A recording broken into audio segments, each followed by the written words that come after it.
So the first and most important step before you paint the inside of your boat is you need to get out your big black caulk. And you need to go through and seal all of the edges with that big black caulk. And you can use this little white caulk if you want to, but the big black caulk works much better. Just make sure you got some friends to help you spread around your big black caulk all over those seams and stuff. Why y'all smirking? Why y'all smirking so much when I say big black caulk? Y'all nasty. Let's paint the inside of a duck boat.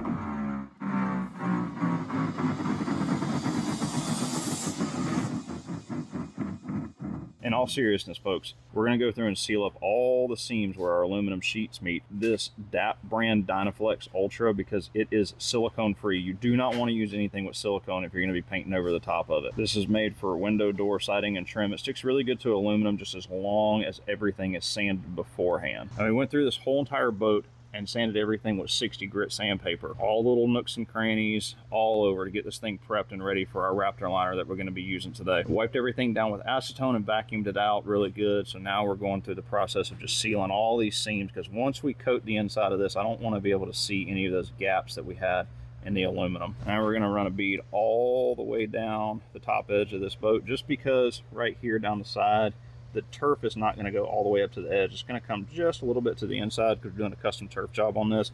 So I don't want to see that big gap right there. I want to clean all that up and make it look real nice. Hey guys, really quick, and I do mean quickly, I want to introduce to you the RPD vertical tackle storage system. They are phenomenal. They'll store literally anything, and enough of them can offset the need to even make storage in your John boat. We already had these before. They were all aluminum, welded and powder coated. People complained about the price and said they didn't do enough. So this thing is like a quarter of the price and does actually more. If you're just looking for some immediate relief with some of your must-have items right on hand, this might be all you need for your boat. You can do it right away. Comes in 4 different colors, the most prominent in the boat markets. Check them out. RPD Vertical Tackle Storage here on tbnation.net. Product is pinned to this video.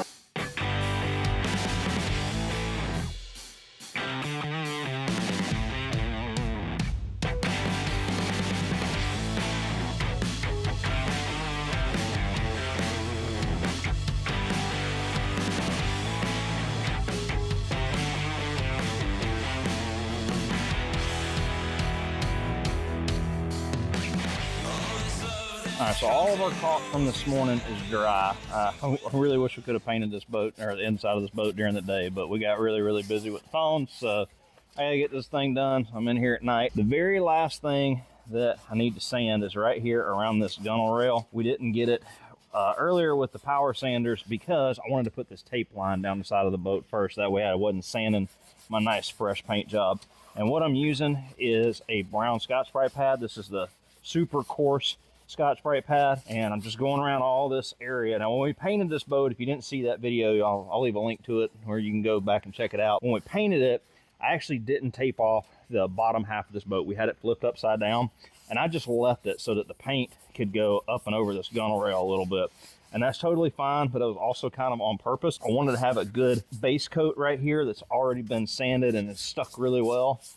And now I'm just coming back and roughing all this up so that we can get ready to do our paint. Now I keep saying paint.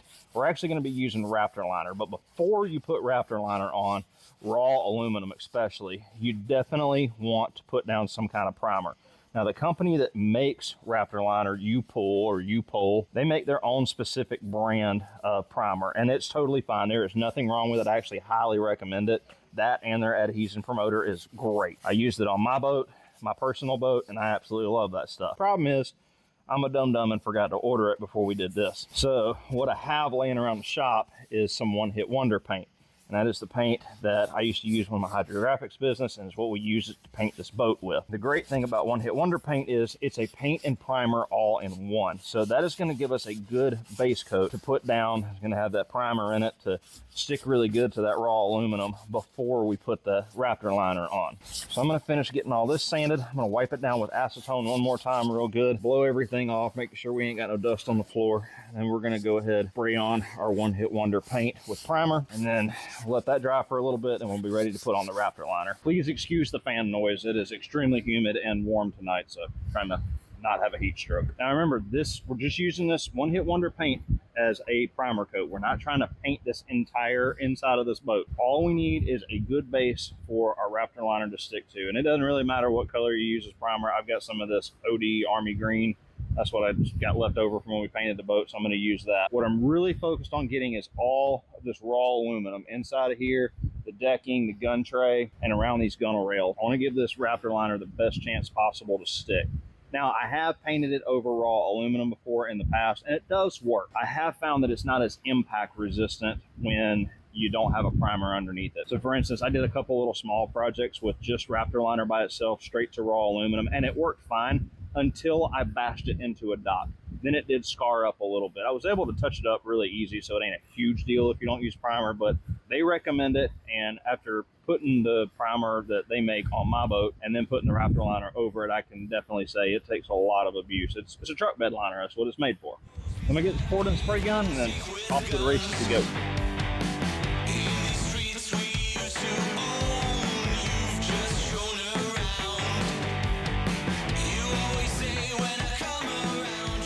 So I ended up running out of the OD green about halfway through the boat, so I had to switch over to this brown color that I had. Same paint, same one hit wonder paint, just the other color that we were using when we painted this boat. Doesn't really matter. It's all going to be black. It's going to be covered with that Raptor liner when we get done with it. But I had about a half a quart, so in this 1436 boat, I probably would have needed a full quart in order to do the entire inside of this boat and all the way around the gunnel rail. We're going to let this dry for an hour or so, and then we'll get started spraying our Raptor liner. All right, so it has been about an hour. We'll let this paint dry. The only reason that I'm not waiting longer is because this is a urethane paint and Raptor liner is a urethane based liner. When you go to open these, hold it away from your face because they do like to kind of pop and make a little noise. There it goes. And I am an unfortunate survivor of Raptor liner in the face. I've had that happen before. It is not fun. If you've never used Raptor liner or a liner like it, like Monster liner, it is a two-part truck bed liner is what it's originally designed for, is truck beds.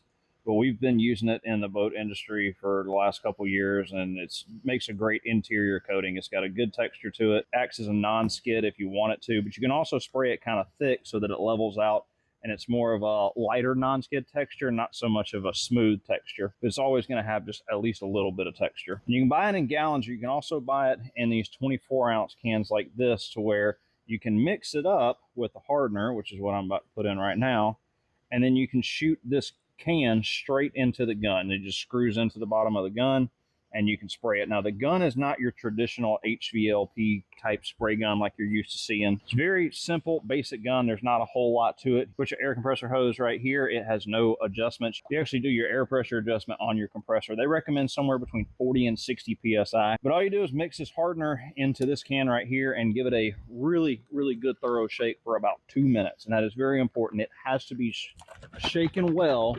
Shaken, not stirred, for at least 2 minutes. If it is not done for at least 2 minutes, you will have adhesion issues because the hardener will not completely mix into this coating. And this coating is very thick.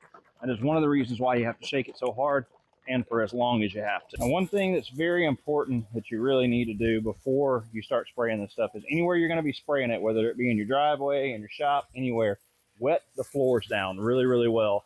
This Raptor liner is super, super sticky, and when you're walking around this thing, you are going to get that stuff stuck to the bottom of your shoes, and before you know it, the bottom of your shoes will become giant Velcro straps, and everything that you walk around or get anywhere near is going to be super, super sticky. So take a few minutes and wet the floors down really well so that anything that's overspray will get on the water and not on the bottom of your shoes. Take it from me, I have almost stuck myself to the floor on more than one occasion spraying this stuff. Also, make sure that anything in the area that you don't want to be covered in black specks is covered with a tarp, like this boat next to me.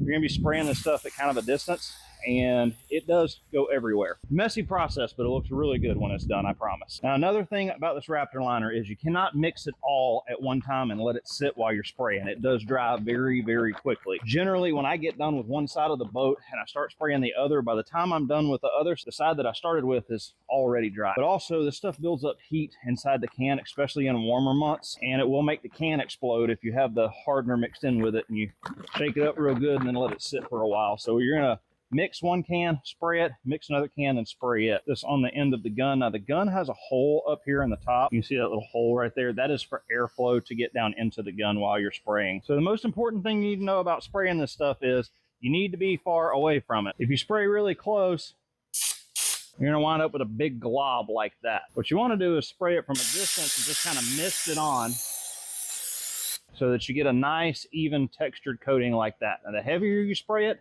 the more it's gonna lay down and be flat. We're going for a little bit of texture. So you always wanna start on the inside and your hardest to reach areas first.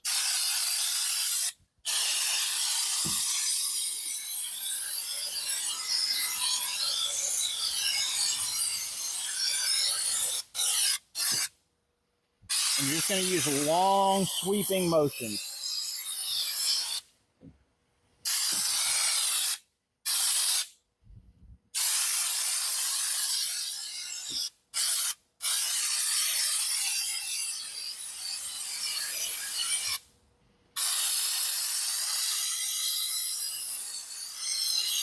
You just want to kind of let it build. You don't want to spray it all at one time. You're not trying to spray one big heavy coat.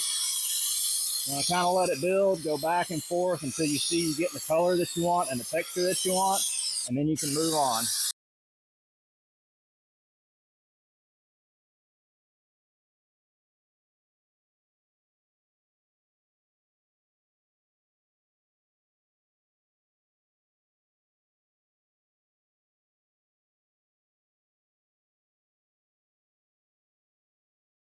And I'm going to start working my way around, getting this backside.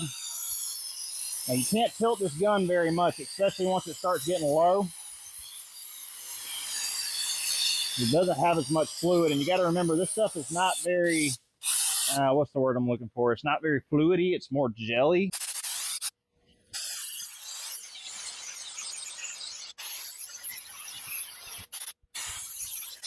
I start working my way up here towards the front, and as you see, if I try to turn it, it doesn't want to spray very much. You got to kind of do those odd angles while the can is full. This one's almost empty, so it's not picking up as well.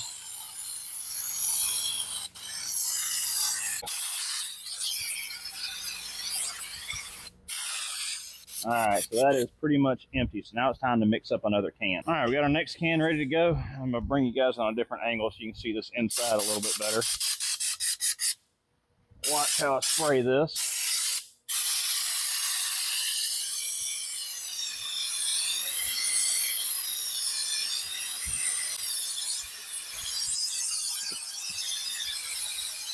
While I've got this can almost all the way full, I'm gonna come in here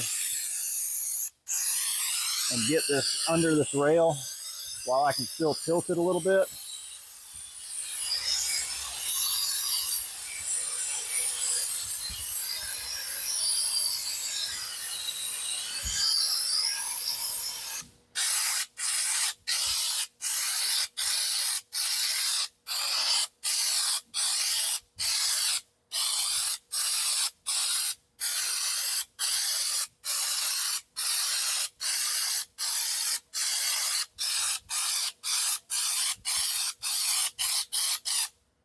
Get up underneath there, up underneath that front lip.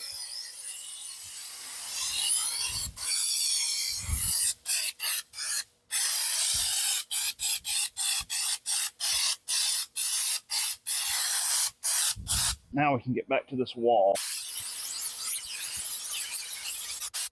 All right, now we can get in here and get this gun tray done. You do have to do this from opposite angles. Like you can't, it's not like paint where you can just spray it all at one time from one side. It's fluid enough to where it goes around. You do have to come in here and spray this at some different angles.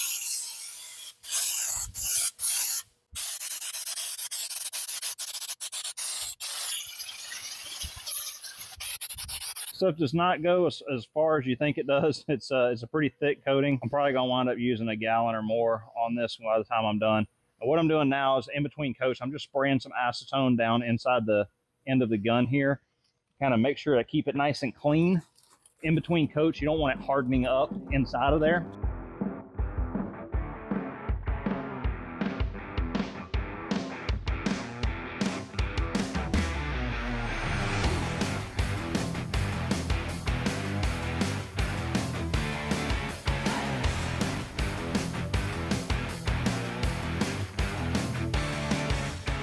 That's all there is to it. It just takes a little, getting the hang of spraying from a distance. It's very different than painting. Now, you cannot let the tape sit on this, and you also cannot let this stuff sit in the gun. I got to go clean this real quick. We're going to let the tape sit for about 15-20 minutes.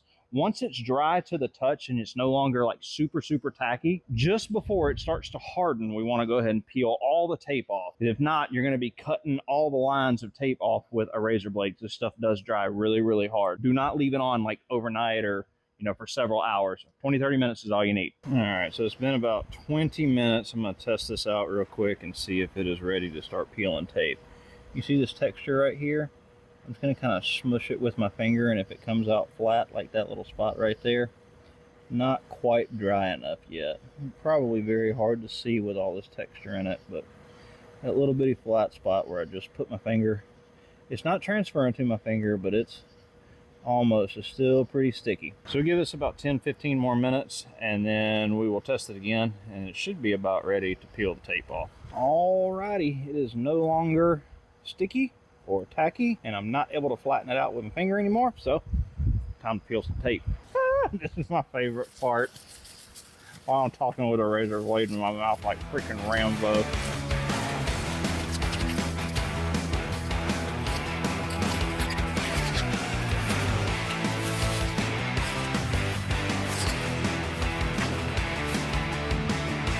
Dry time on this Raptor liner is not really that long. Usually dry to the touch in about an hour or two. Now you shouldn't use it right away. It needs to cure for about 5 to 7 days before you really put any hard use to it. Now our project duck boat here, not going to be used for a little while. We've got a couple more videos coming. Next up, we're going to be finishing up all the wiring install. Wiring up a switch panel. I'm going to show you guys how to do that. We're going to be installing a mud skipper short tail mud motor on this, and we're going to be waiting just a little bit longer for turf. We got a custom turf job coming. It's supposed to be here in the next like 3 to 4 weeks. I will keep you guys updated on that. But in the meantime, we got a couple more videos to finish up before we call this project a wraps. Make sure to stay tuned here at Tiny Boat Nation for updates on this project. And of course, if you missed any videos along this project series, we got a full playlist on our YouTube channel.